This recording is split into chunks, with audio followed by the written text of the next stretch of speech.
Hey guys, what's going on? Welcome back to Less Traveled. I've got my co-host here, Dimitri Wheeler, with me today. Yeah, how's it going, E? Who we got today? Who's our next guest? Yeah, man. So our next guest is actually a really interesting person. Her name is Domonique Cynthia. She's a blogger, creative, young entrepreneur. Her YouTube channel actually has 75K subscribers. So you know that YouTube channel is popping, my man. What do you mean? Don't we have 75K? What? Hey, man. Not yet. I mean, like, you must have took a little time travel trip to the future because, you know, we about to have 75K eventually. But all in due time, right? Small steps. Got to get the first 100 subscribers first. Maybe it could be one of our viewers here today, right? If you're not already subscribed, you already know what to do. Hit that subscribe button. Subscribe to Less Traveled on all platforms, YouTube, Spotify, Apple Podcasts. But, you know, obviously, got to get to our conversation here today. So let's bring in our guest, Domonique, and kick off things here for today. Let's do it. So let's start off with your background here. Could you give our viewers and listeners some more information about who you are? Of course. Yeah. So hi, guys. Thank you so much to both of you for letting me be on this podcast. I'm super excited to be here. Again, I'm Domonique Cynthia. Most people call me Dom. I'm a junior at the University of Pennsylvania, majoring in economics with a concentration in entertainment and media management, which I actually built myself. So Nice. That's super cool. Yes. So I'm super passionate about entertainment and media, hence the concentration. I am originally, both of my parents are from Jamaica, a lovely island. So I have a lot of Jamaican pride. And my mom moved to Canada when she was 5. So she became a Canadian citizen and grew up in Canada.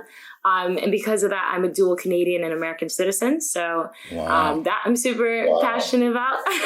Two is my nationalities. And yeah, so I would say spend most of my time creating content. Like you mentioned, I have a YouTube channel.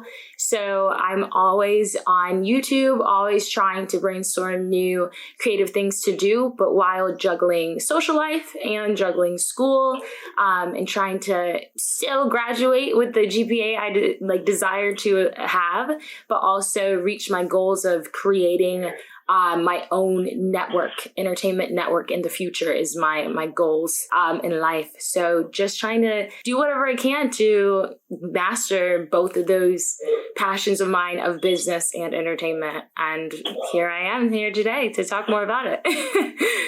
So Nice. Awesome stuff. Yeah, definitely sounds awesome. And so you talked about how you currently go to Penn alongside with me. And so some of our listeners actually may have seen the YouTube video of you opening up your college acceptance letters from all the Ivy League schools that you applied to.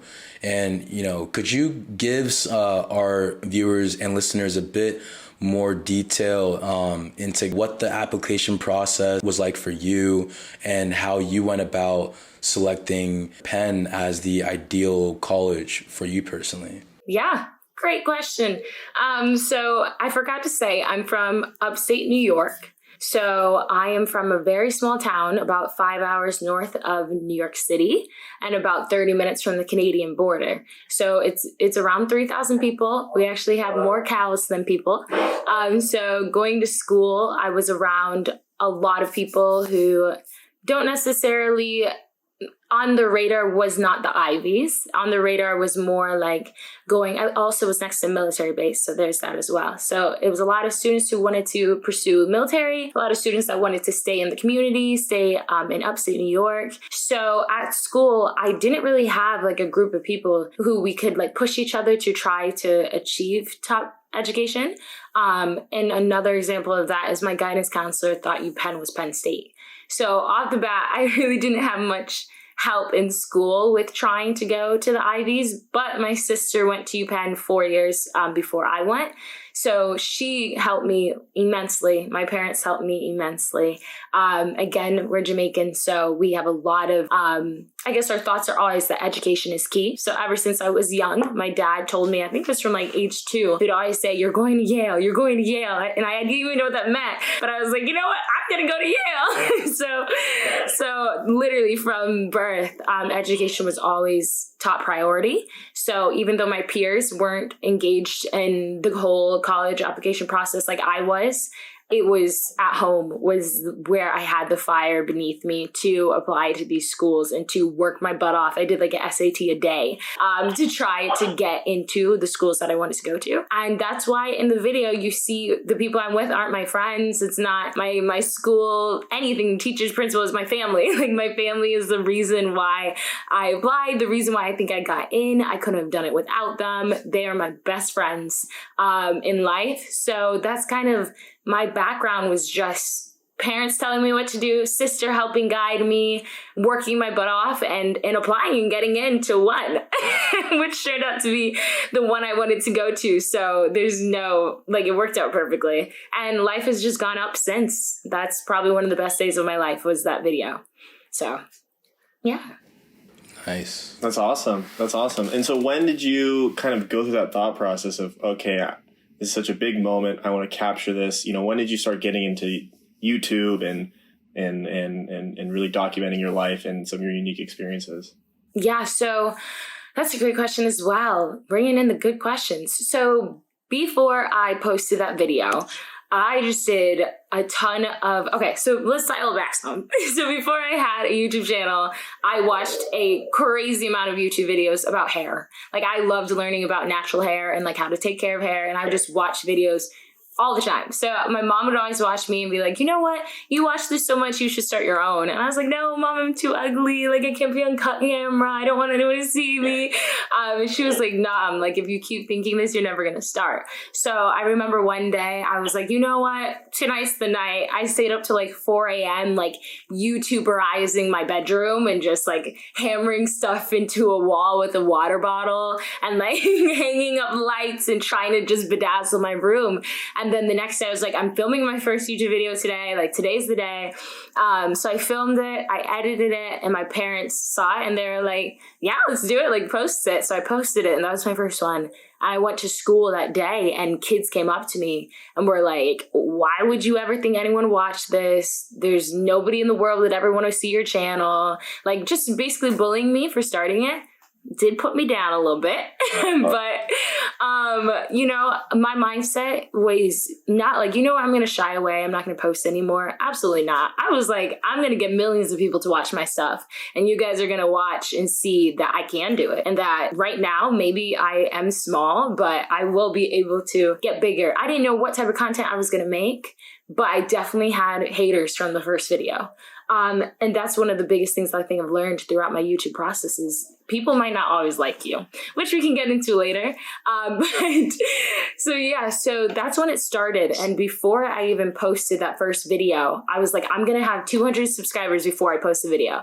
So I remember it was grade 11. So 11th grade, I went to the cafeteria and just walked around the whole cafeteria and was like, hey, will you subscribe to my channel? Will you subscribe to my channel? Just walked up to every person in the cafeteria.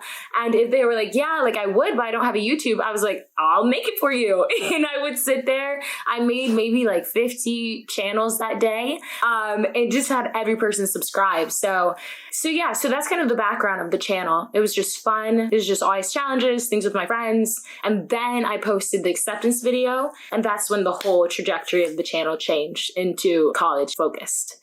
Because I realized, my niche is kind of college students now, high school students like trying to pursue college. So I saw who was on my channel and I just went for it and kind of just stuck to it ever since. Wow. That's impressive. No, it's really finding your niche and analyzing your viewers. That's awesome. So would you like go through comments, like check profiles, see who are my viewers, where's my user base? You did all that stuff? Yes, definitely. Google gives you all your analytics, which is super helpful. So I checked through my analytics and just from the students commenting, it was pretty evident. Like most of my videos at the time, I think the most I had was like a video at like 20,000 or something. And my acceptance video would get like 20,000 in a day. So we were like, okay, like we, meaning me and my family. But we were like, it's pretty evident that the people on here are all kids saying, I can't wait to go to Penn, or I want to go to Penn too, or like, this is amazing, I'm in Penn, or like, I go to Yale. Like, it was evident from comments that they were all mostly college age students. And then when I got to school, I realized while at school, I think Penn asked us to choose our dorms. And I went to YouTube. I was like, okay, let's see you Penn dorms, see what we're talking about. And videos came up from like 1900s or were like an hour long. And I was like, no. So then that's when I knew, like, I'm going to start making videos to fill in the void of this empty college life on YouTube. Like, every kid, every high schooler sits on their phone and looks up their college for hours. Like, who would not want to know where they're going? So the fact that there was no videos on it, I was like, this is obviously what I'm on this planet to do, is to fulfill this empty hole. And my goal was to basically, how people think of tutoring, they'll think of Khan Academy. I wanted people to think of Domonique, Cynthia, and think of colleges. And that was the plan. And it's kind of started to work. Yeah, no, so that's awesome. And kind of something that I wanted to ask is, how can someone who aspires to build a channel on YouTube really find their niche? You know, what advice would you give that person that, you know, I have this desire, but I don't really know what's special qualities about me or special intricacies about my personal life people will really latch on to. So, you know, what kind of advice would you give to someone who's asking that question to themselves? Yeah.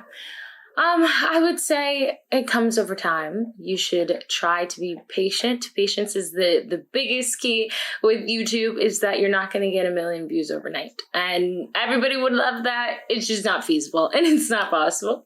So I think looking at what you're passionate about, if you journal, if you can write down a list of what you're passionate about, see if what you're passionate about can be turned into video, into something creative for people to watch.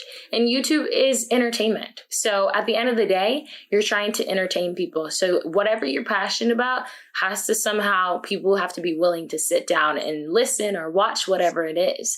So I would just take time to do what you like instead of what you think others will watch. Because if you're not passionate about it, it's probably not going to be your best work. It's not going to be enticing to viewers to actually sit down and spend their time. Time is the one thing in life we're not going to get back. So why would you want to waste your time watching something that is like pointless, to where the person that's making it isn't even passionate about it? So I think, yeah. And on top of that, you can't pursue YouTube in order just to make money. I think that a lot of people do that. They see, oh my gosh, social media is just somewhere where you can make some quick cash. No, this is work. It's very difficult. It's a lot of time. It's a lot of energy. And I know for a while, for me even, people started treating my YouTube channel kind of like a Netflix, where I told them I was going to post like every Monday, Friday or something.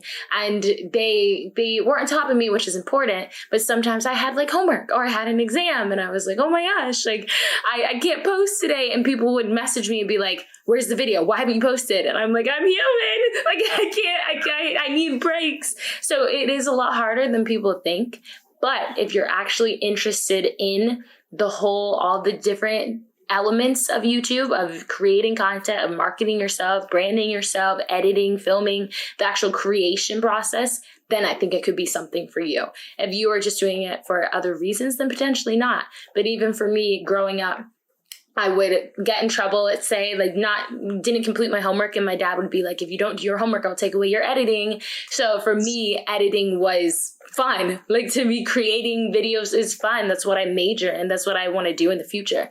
So the whole process of YouTube has just became fun, and that's why it's starting to work for me. But in terms of the niche, I think it's just an overtime thing. Once you start creating something you love, other people that love that will gravitate to you, find you, follow you, subscribe to you, and then your niche will be developed. But I think it's important to know who your niche is and just keep making content for that niche. Maybe not go and try to dabble in everything, because then your platform might not do as well as if you focus. That's very good advice. Very sound. That's something I feel anyone can latch on to and really move on to the next step in their creation journey. So that's awesome. Thanks. Cool. So yeah, I mean, it's definitely important for everyone to find their niche, and I definitely do agree with Dimitri. That's something that I definitely think that people will be able to latch on to just because it's very important for everyone to kind of find their own niche with whatever they want to do. And this kind of really expands, I think, more than just the YouTube channel and the YouTube platform, that it really encompasses everything about life and really pursuing what you want to do.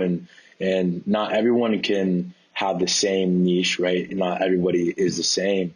So obviously the process of finding your niche is going to be very unique to each individual person. And I definitely think that's something in terms of your advice, Dominique, that would be very helpful for whoever is trying to go through that process themselves. So speaking more on really developing your niche and your YouTube platform, you actually have a series of YouTube videos called the Kickback, and was pretty curious to see how you exactly developed that particular series on your YouTube channel, and what was the main motivation behind creating the Kickback as well. Yeah, the Kickback. Ooh. That was from so long ago, it feels like now.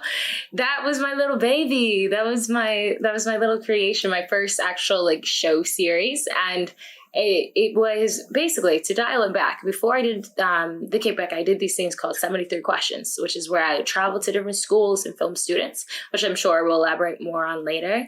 But then, boom, Corona. So I could no longer film strangers because that was against the rules for safety, of course.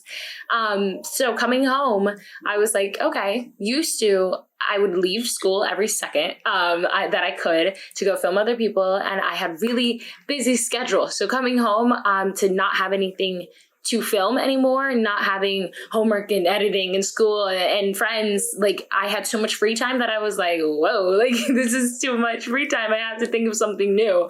I like being very busy.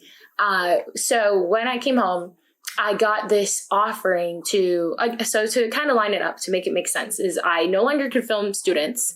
I had all this free time. I was like, I need something to do.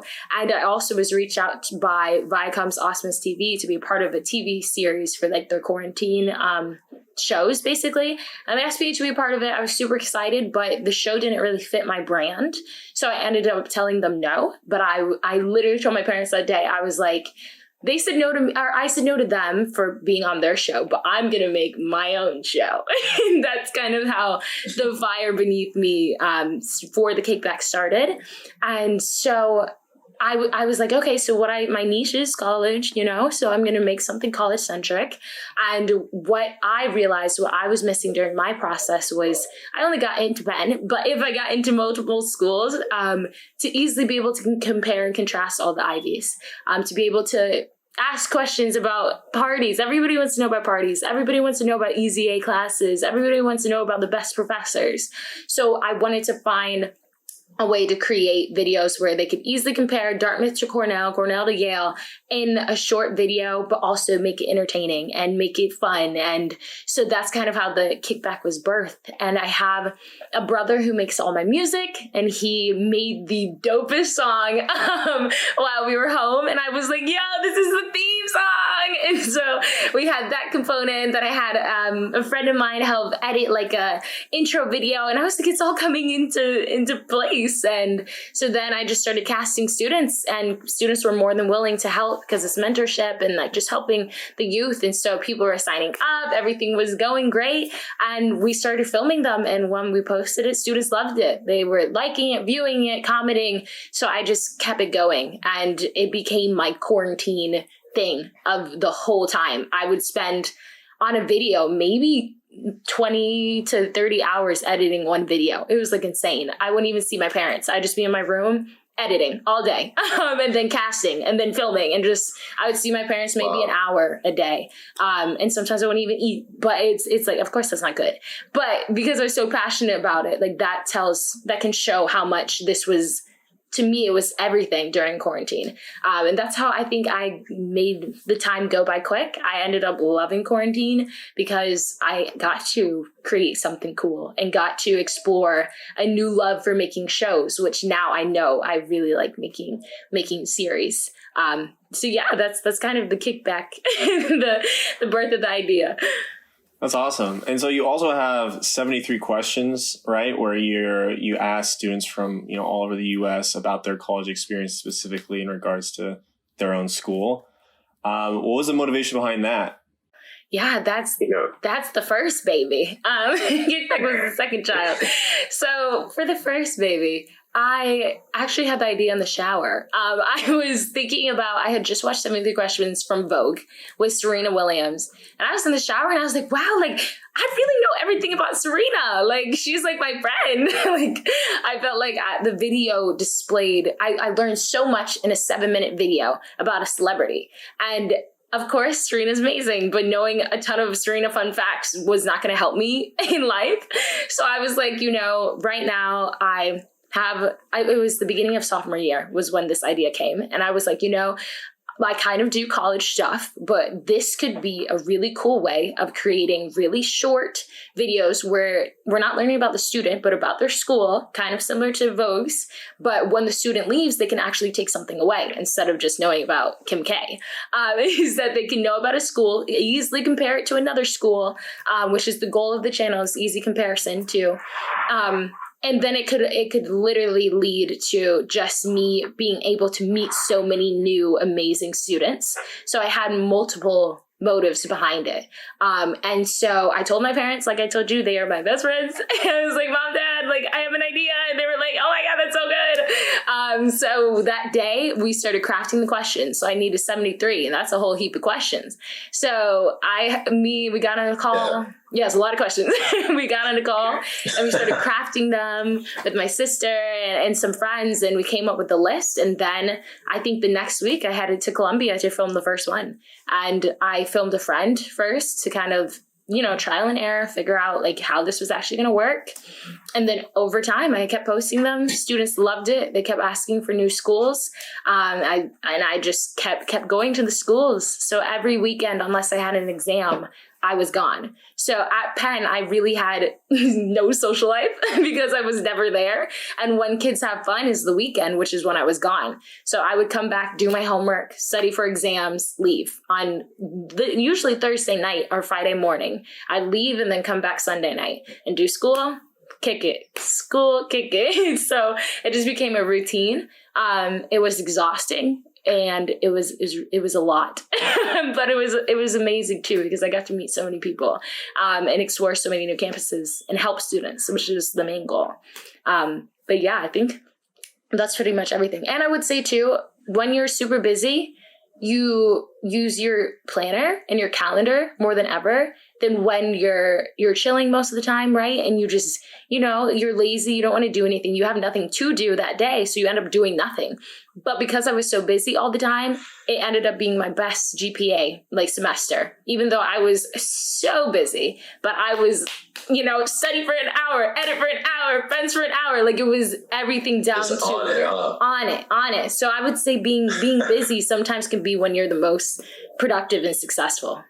So yeah. Cool. Yeah. I feel like it always works that way. I played sports all through college, and whenever I had the busiest schedule, that's when I just did the best on tests. It's amazing. I don't know why it works that way. Right. I can't explain it. Maybe it's something I should ponder in the shower myself. But shower ponders. I've always wondered that. So yes. Glad to see I'm not the only one. You're not the only one. You're not the only one. Yeah, for sure. I mean, I can definitely also agree that being busy is not always a bad thing. It keeps you on track. It really keeps you on everything that you need to do for the day, like you said. And I guess it just makes you overall more aware of how you're spending your hours, your minutes, right, in the day. Just because when you have things to do for the day, you don't have all day to just really be pushing off other stuff that you need to do, right?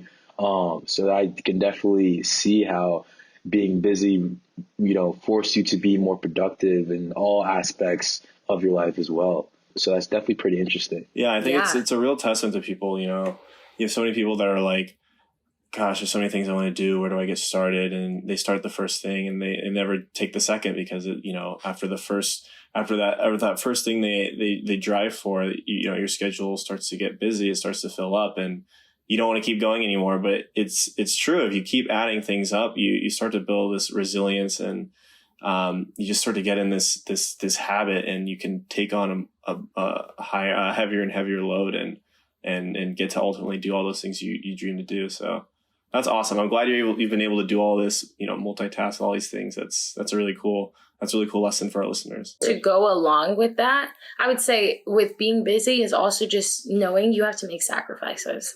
And a lot of people don't like making sacrifices. And to me, it was social life. Was like, I knew something had to go. And I was like, I love people. I love talking, if you can't tell.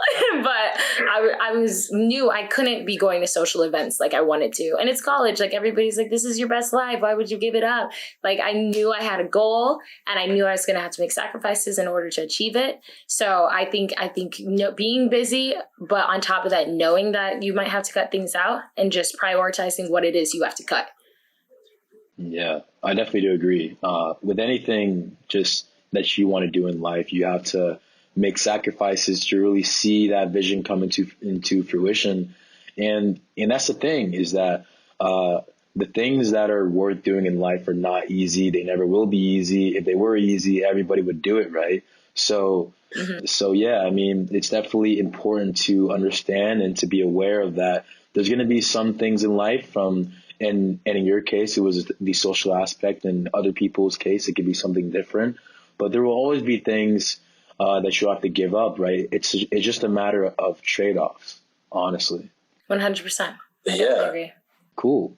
So digging a bit deeper into your YouTube channel here.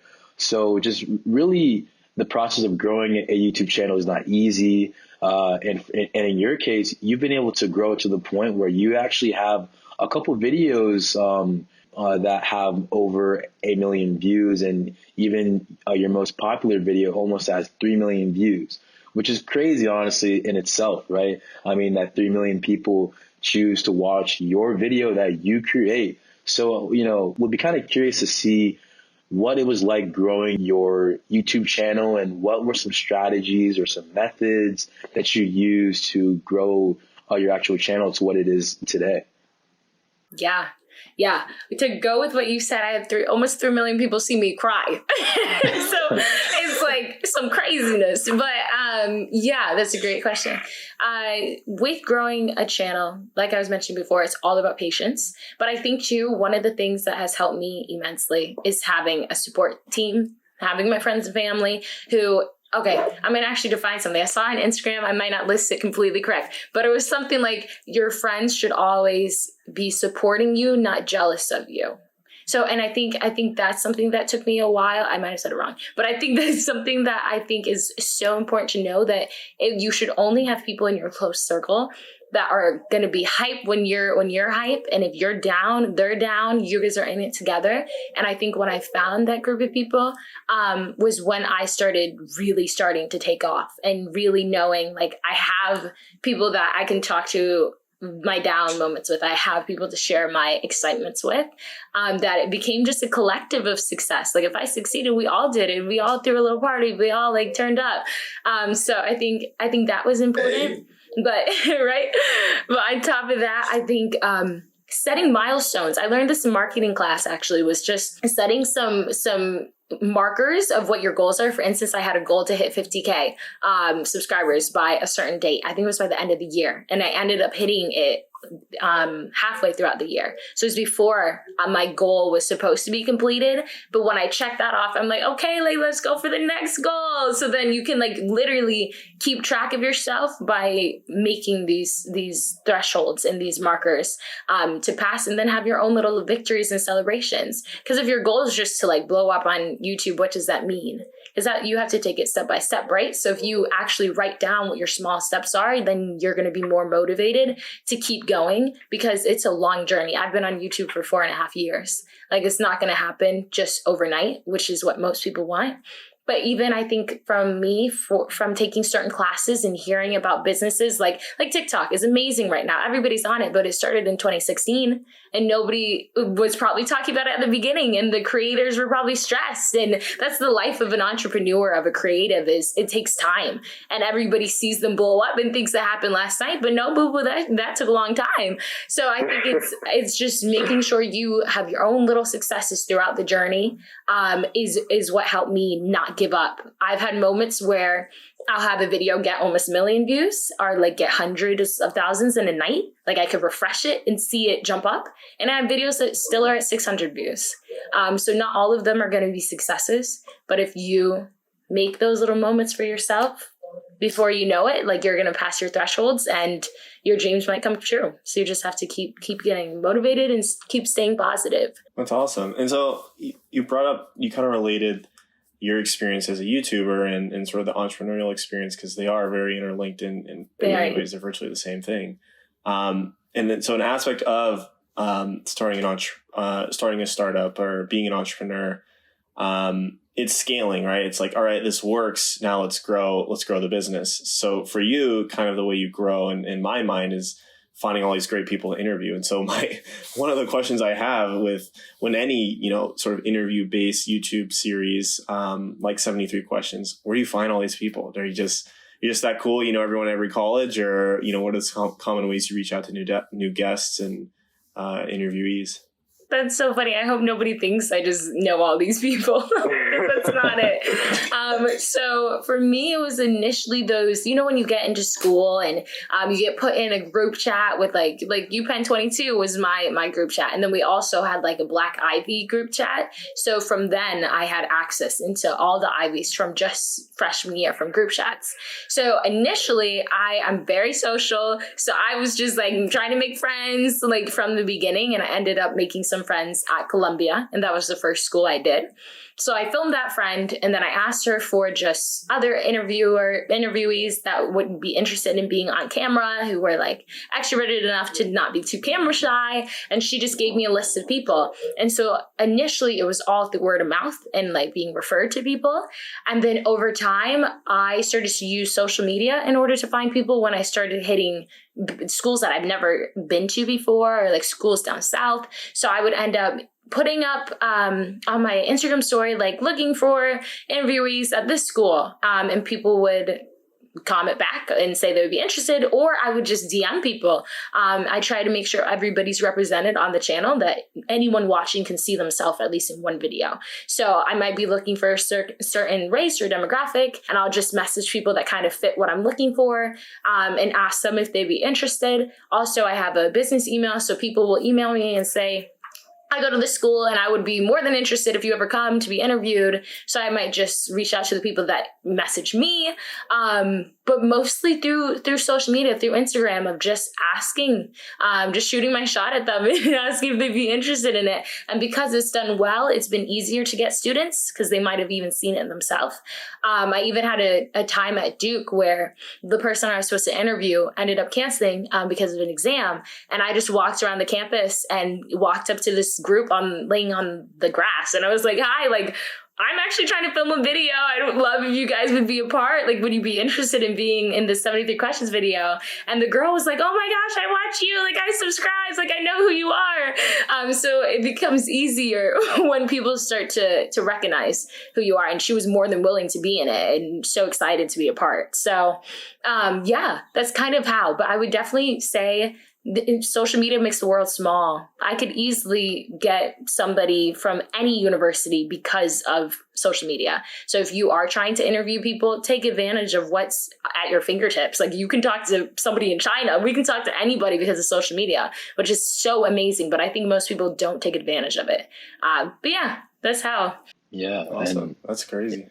Yeah. I mean, that's definitely pretty interesting how you really leverage social media and just, again, your own personality of just being social to really take advantage of the resources that you have at hand, right? I mean, obviously everybody has the same 24 hours in the day, and it's just a matter of, I guess, how you spend them. Right. And it's pretty interesting also too, especially that story from Duke when things go wrong. I mean, like, you just need to find a way to make it work, and it might not be the most ideal situation to be going through, but you learn and you grow from it. Right. And that's pretty cool to see how you were still able to film your video by just reaching out to people on campus, and it also shows, as well, the power of branding, right? That it was easier, as you said, yes, to get that group to be in your video because they knew who you were, they knew what your content was about. They knew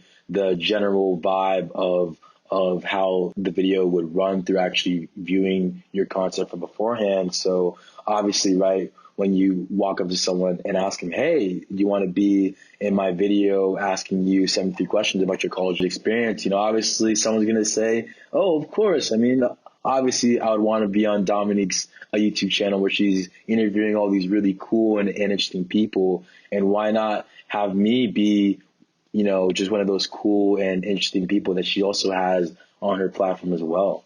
So definitely pretty interesting. I would say too, really quick, let me just throw in. I would say that it doesn't always work, this method, because you might accidentally end up interviewing somebody that doesn't have the best reputation. And obviously, if you reach out to them, they might not tell you, like, off the bat, I'm a bad person.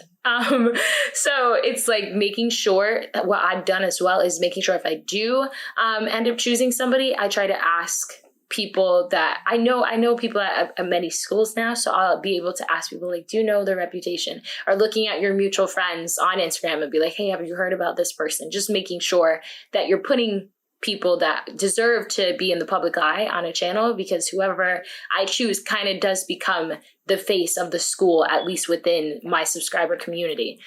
So it's using social media, but being careful when doing it, because it could end up hurting you, of course. So I wanted to make sure I said that as well. Yeah, for sure. And that definitely also makes sense. I mean, it's not, it's not like, I guess, everybody that has something to talk about should be given, the platform to talk about it. Because like you said, it really depends on if who they are as a person aligns with your channel, who you are as a person, right? Because like you said too, the people that you bring onto your channel will help form an outsider's perspective of who you are and what you're trying to do. So that makes sense. I mean, that definitely makes a lot of sense.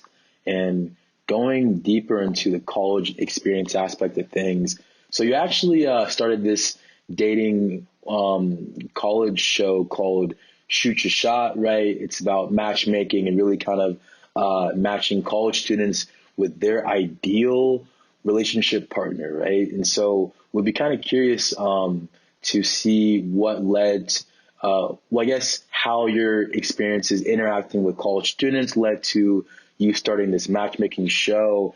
And also, right, how does it all work? Tell me more about what exactly goes into you creating this matchmaking show. Yeah, this is the third baby. Is this new matchmaking show.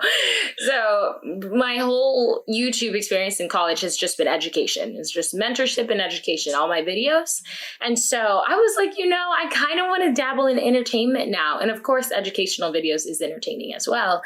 But like a matchmaking show, you're probably not going to learn anything from an episode of watching it.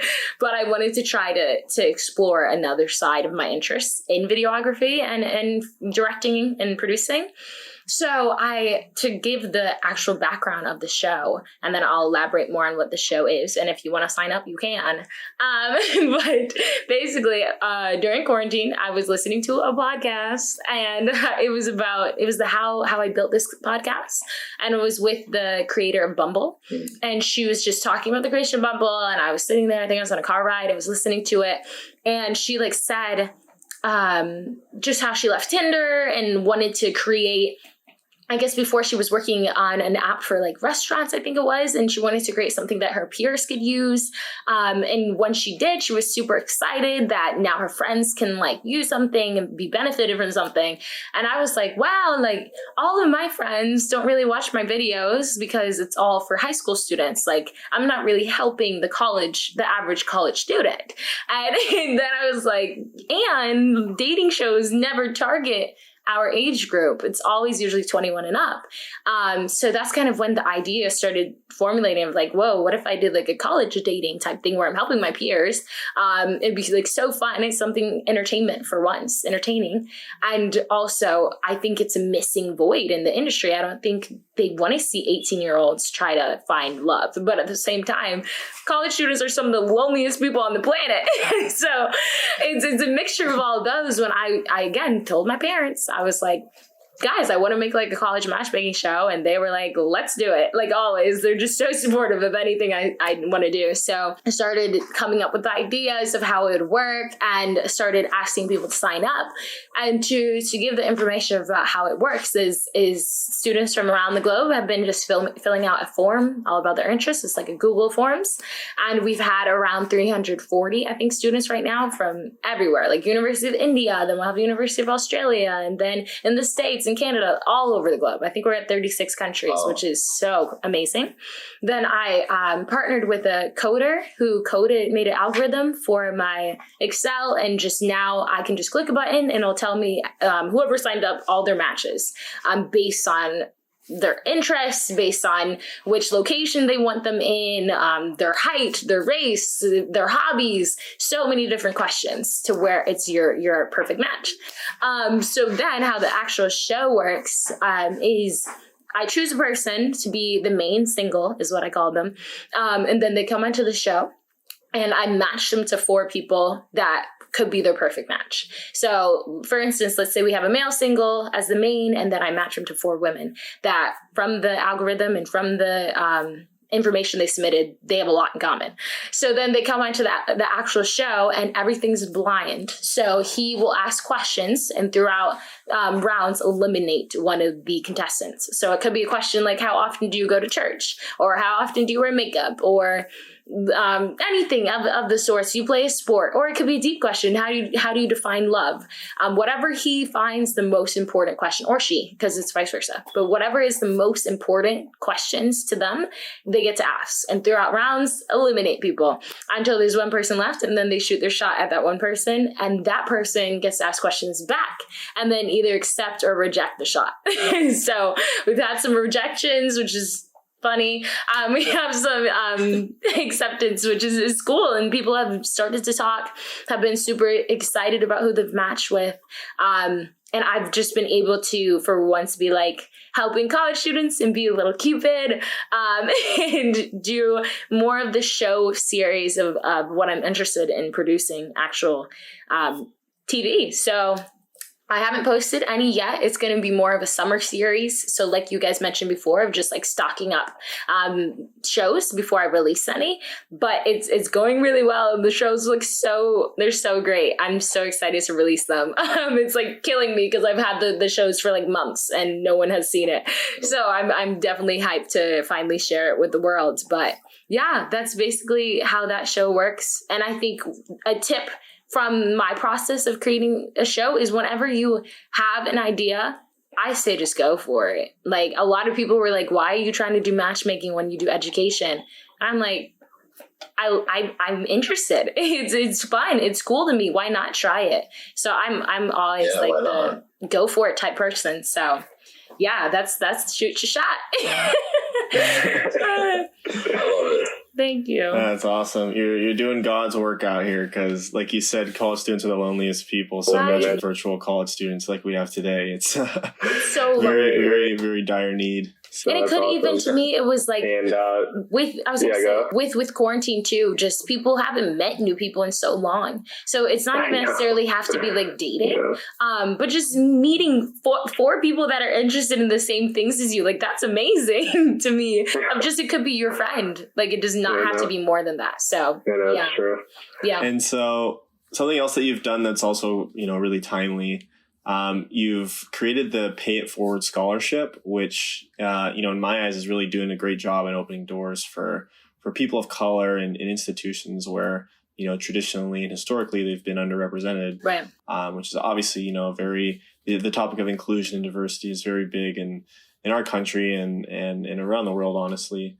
So, what has it been like to really build that platform? How's that experience been?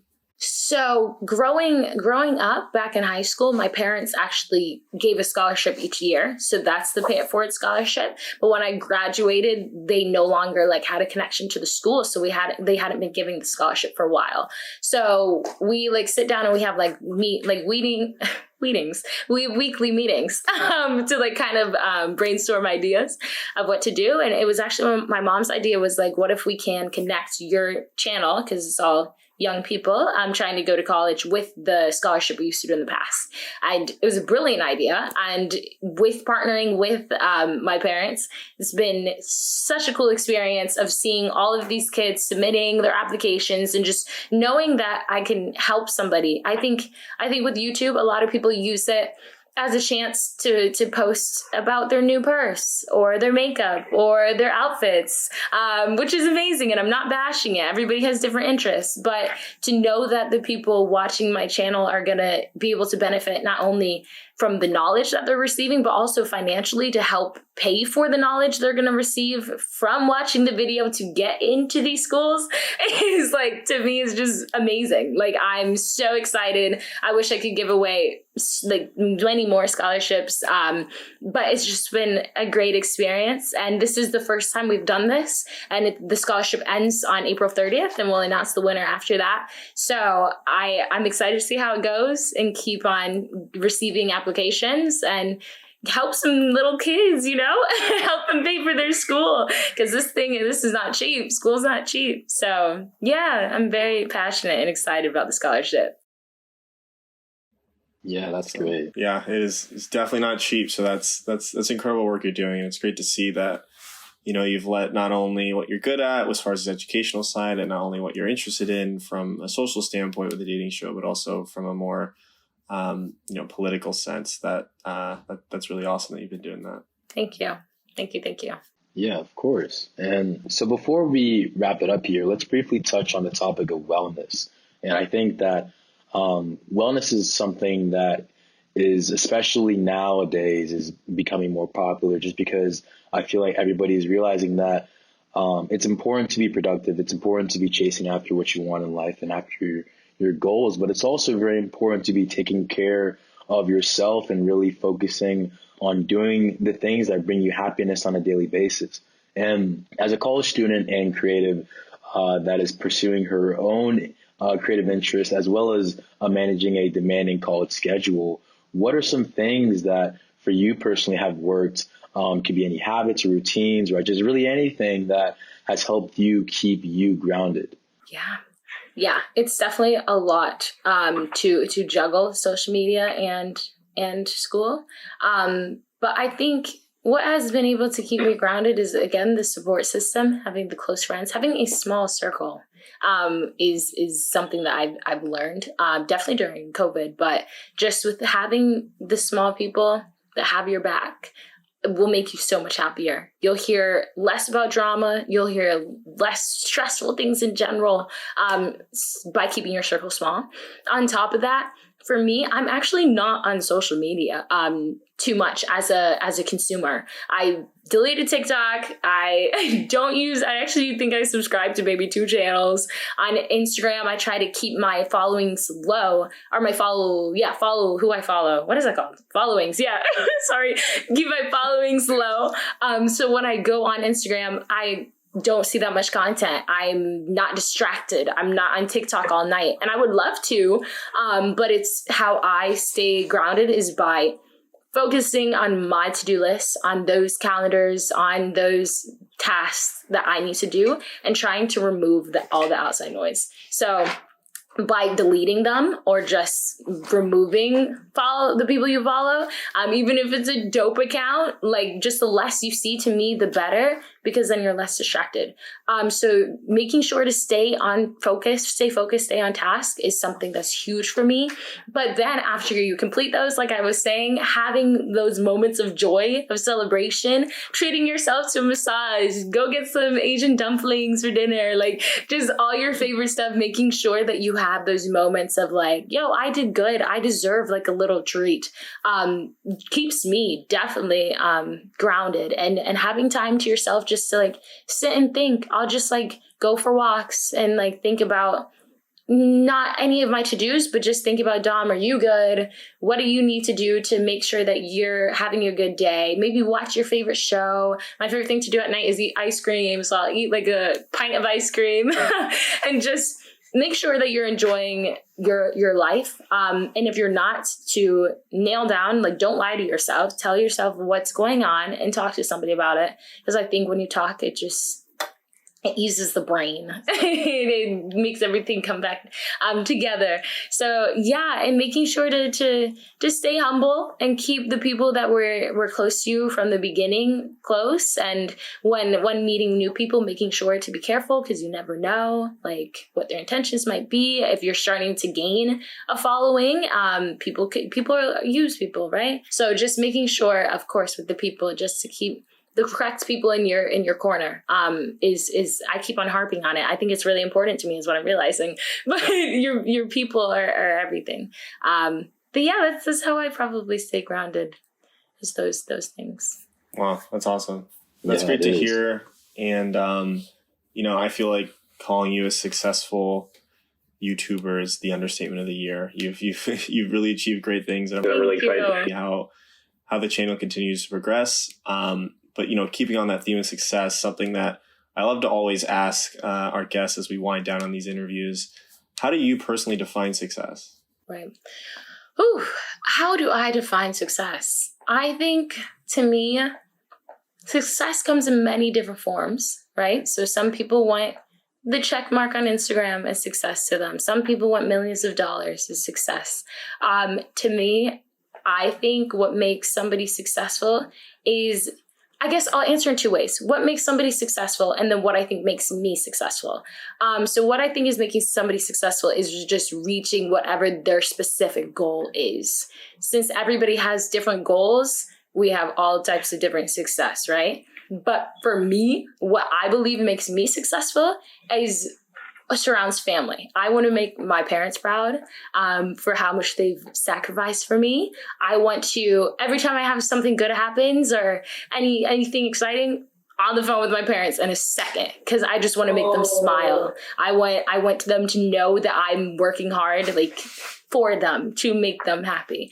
But on top of that, is success to me is starting my own family and making my family and my spouse happy as well. So it's all surrounded by helping my parents and achieving their goals. But then, of course, like, to me, I used to want to be a stay-at-home mom. So like, kids are really important to me. So like, making sure my kids are good in the future, and that if I have that all together, I don't need money, I don't need fame. Success to me is all around the family. So I'm sure that's not the same for everybody. But that's what I would define success. That's great. Wow. That's great. Yeah. I think that's a wonderful place to wrap up. That's, that really struck me. So great answer. Definitely. I know some of these introspective questions can be tough, but that was right off the cusp. That was great. Thank you. Yeah, honestly. Thank you so much. Yeah, before we officially wrap up, I'd love to give you the chance to tell our listeners where they can, find you in social media. We know you probably won't follow back. You like to keep that following low, but for people that want to stay up to date with you outside of YouTube, how can they find you? Yeah, I only keep it low, not because I don't like people, but because I just don't want to be on my phone. That's the only reason why. But they can find me on Instagram at Domonique_Cynthia, and then on YouTube at Domonique Cynthia. Other than that, the rest of the platforms, I don't really dabble too much in. So just those two. But yeah, if you have questions or want to just talk, just DM me. I do check my DMs. So I will definitely try to respond to all of those. And thank you guys again. This was so fun. You guys are great. So thank you for having me here today. Thank you. And I can definitely say that this conversation was really interesting, and it was really great to hear more about you, and also to hear more about how you view things and how you have gone through experiences in your lifetime that have really helped you kind of turn yourself into the person that you would like to see in your eyes, right, as who you ideally want to be. And for you, that really concerns family, which is awesome. That's great. And again, for everybody, right, it's not going to be the same. But I do think that hearing about your story and hearing about how you use your platform to help improve the college experience for people of color and really people from underrepresented backgrounds is really something that's great, and really something that I think, especially nowadays, is more important than ever. I mean, like we've seen through the past year, just really all the issues surrounding institutional racism and racial injustice, just globally, right? And it's not an issue that is going away anytime soon, unfortunately, right? I mean, everyone's doing their part to make the situation better from an individual and from a group and community perspective, right? But it's great to see people like you who really focus on using their voice to help, to help improve that experience in any way, shape, or form.